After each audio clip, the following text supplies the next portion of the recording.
Hello friends, welcome to my channel. இன்றைக்கி நம்ம சேனலில் today gold and silver update பார்த்துடலாங்க. உடனடி அப்டேட்க்கு மறக்காமல் நம்ம சேனலை சப்ஸ்கிரைப் பண்ணி வச்சுக்கோங்க. கூடவே பெல் ஐக்கானை கிளிக் பண்ணுங்கள்.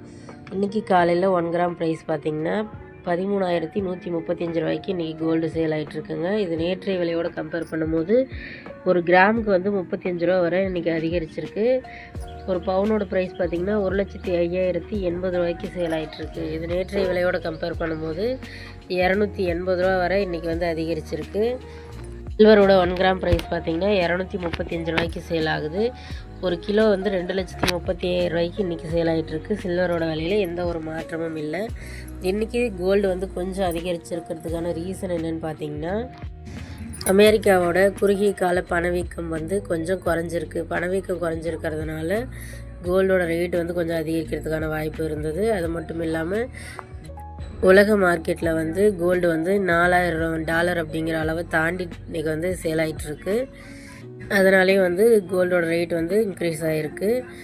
இப்போது அமெரிக்க ஈரான் போர் பதற்றம் தொடர்ந்து நீடிச்சிட்டு இருக்கிறதுனாலையும், இந்த போர் பதற்றத்தினாலையும் கச்சா எண்ணெயோட விலை மாற்றம் ஏற்பட்டுட்டு இருக்கிறதுனால, ஏறி இறங்கிட்டு இருக்கிறதுனாலையும், உலக போர் பதற்றமான சூழ்நிலையில் இருக்கிறதுனால, இந்த மாதிரி சூழ்நிலையில் ஒரு பாதுகாப்பான முதலீடாக தங்கத்தை கருதி முதலீட்டாளர்கள் தங்கத்தில் கொஞ்சம் இன்வெஸ்ட் பண்ணுறது அதிகரிச்சிருக்கிறதுனால இன்றைக்கி கோல்டோட ரேட் கொஞ்சமாக அதிகரிச்சிருக்கு.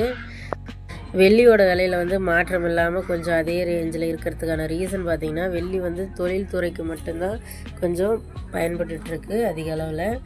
அப்படி பார்த்தா இப்போ தொழில்துறை இந்த போர் பதற்றம் இந்த மாதிரி உலக சூழ்நிலை கொஞ்சம் சரியில்லாதனால அதனோட உற்பத்தி கொஞ்சம் குறைஞ்சிருக்கு. அப்படிங்கிறதுனாலையும் வெள்ளி தங்க மாதிரி ஒரு முதலீடாவோ இல்லை ஆபரண பொருளாவோ பார்க்குறதில்ல.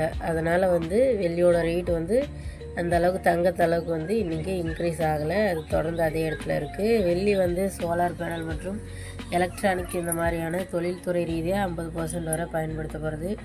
தொழில்துறை உற்பத்தி இப்போ கொஞ்சம் குறைஞ்சிருக்கிறதுனால வெள்ளியோட தேவை கம்மியாக இருக்கிறதுனாலையும் இன்றைக்கி ரேட் அந்த அளவுக்கு இன்க்ரீஸ் ஆகலை. தங்கம் பார்த்திங்கன்னா உலக பொருளாதார பயத்தால் ஏறிட்டுருக்கு. வெள்ளியில் தொழில்துறை காரணமாக மட்டும் இந்த விலை அதே இடத்துல இருந்துகிட்ருக்கு, எந்த மாற்றமும் இல்லாமல்.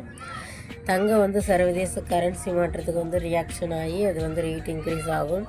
வெள்ளி அது தொழில்துறை ரீதியாக சந்தையில் ஏற்படுற ஒரு குறிப்பிட்ட விலை எல்லைக்குள்ளே அது அப்படியே ஸ்டாண்டர்டில் நின்றுட்டுருக்குங்க. அதனால் இப்போ எந்த ஒரு சேஞ்சஸும் இல்லை. இதனால தான் வெள்ளியோட விலை அடிக்கடி சீக்கிரமாக ரியாக்ட் ஆகிறதில்ல தங்கத்தளவுக்கு. இந்த தகவல் உங்களுக்கு பயனுள்ளதாக இருந்தால் மறக்காமல் நம்ம சேனலை சப்ஸ்கிரைப் பண்ணி வச்சுக்கோங்க. கூடவே பெல் ஐக்கானை கிளிக் பண்ணுங்கள். ஃப்ரெண்ட்ஸ் அண்ட் ஃபேமிலிக்கு ஷேர் பண்ணுங்கள். தேங்க்யூ.